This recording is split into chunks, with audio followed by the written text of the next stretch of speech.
విశాఖ తీరానికి అంతర్జాతీయ లగ్జరీ హగ్గులు రాబోతున్నాయి. గ్లోబల్ టూరిజం హబ్గా సిటీ ఆఫ్ డెస్టినీ విశాఖ నగరం మారబోతోంది. వైజాగ్ సిటీని టూరిజంకు ఒక కొత్త చిరునామాగా మార్చాలనే ఉద్దేశంతో విశాఖపట్నం పోర్ట్ అథారిటీ ఆధ్వర్యంలో ప్రణాళికలు సిద్ధమవుతున్నాయి.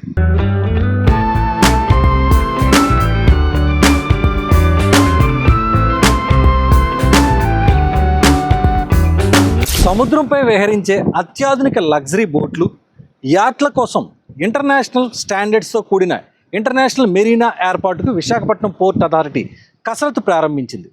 తద్వారా అంతర్జాతీయ స్థాయి సౌకర్యాలు మరియు విలాసవంతమైన సేవలు తీసుకురాగలిగితే విశాఖపట్నం దేశంలోనే కాకుండా ప్రపంచ పటంలో గ్లోబల్ టూరిజం హబ్గా మారే అవకాశాలు ఉన్నాయి. ఇంటర్నేషనల్ మెరీనా ఏర్పాటు అయితే విశాఖపట్నం పర్యాటక రంగానికి సరికొత్త రూపు వస్తుంది. ప్రపంచ పటంలోనూ వైజాగ్ పేరు మారుమ్రోగనుంది. అంతర్జాతీయ పర్యాటకుల రాకతో స్థానిక వ్యాపారాలు, ఉపాధి అవకాశాలు పెరుగుతాయి.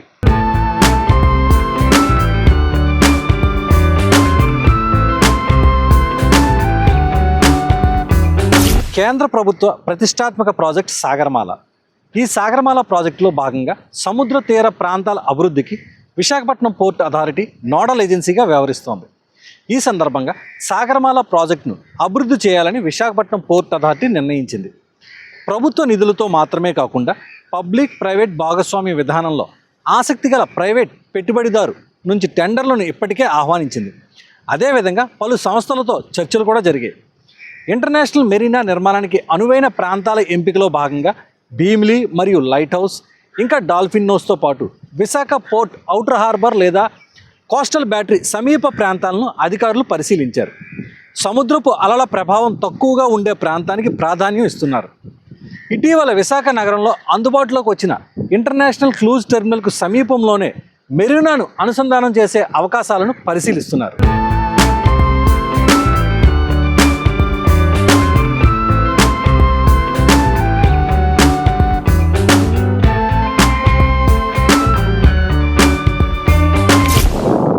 వరకు విశాఖపట్నం అంటే మధ్యతరగతి పర్యాటకులకు అనువైన అందమైన బీచ్లు, ఆర్కే బీచ్ రోడ్డు మాత్రమే గుర్తొస్తాయి. కానీ ఈ ఇంటర్నేషనల్ మెరీనా అందుబాటులోకి వస్తే ప్రపంచవ్యాప్తంగా ఉన్న కోటీశ్వర్ల విలాసవంతమైన యాట్లు, లగ్జరీ క్రూయిజ్ బోట్లు వైజాగ్ తీరంలో కొలువు దిగుతాయి. సింగపూర్, దుబాయ్ వంటి అంతర్జాతీయ నగరాల తరహాలో వైజాగ్ను తీర్చిదిద్దేందుకు విశాఖపట్నం పోర్ట్ అథారిటీ అద్భుతమైన ప్రాంతాలను పరిశీలిస్తోంది. ఇది అంతర్జాతీయ నావికులను, విదేశీ పర్యాటకులను విశాఖ వైపు అయస్కాంతంలా ఆకర్షిస్తుంది. మెరీనాతో పాటు వచ్చే వాటర్ ఫ్రంట్ కేఫ్లు, రెస్టారెంట్లు, వాటర్ స్పోర్ట్స్ ద్వారా కేవలం పర్యాటక రంగమే కాకుండా స్థానిక హోటల్ బిజినెస్, రవాణా, ఉపాధి అవకాశాలు ఊహించిన స్థాయికి పెరుగుతాయి.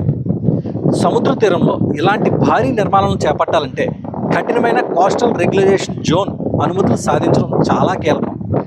లగ్జరీ యాట్లు నిరంతరం రాకపోకలు సాగించాలంటే సముద్ర గర్భంలో ఊడికితీత పనులు నిరంతరం చేయాల్సి ఉంటుంది. విశాఖపట్నం ఇప్పటికే భారతదేశంలోనే టాప్ కంటైనర్ పోర్టులలో ఒకటిగా మరియు దేశంలోనే అతిపెద్ద సముద్ర ఎగుమతుల కేంద్రంగా రికార్డు సృష్టించింది. ఇప్పుడు ఈ మెరీనా ప్రాజెక్టు కూడా తోడైతే వ్యాపార రంగంలోనే కాకుండా పర్యాటక రంగంలోనూ వైజాగ్ గ్లోబల్ మ్యాప్లో టాప్లో నిలవడం ఖాయం.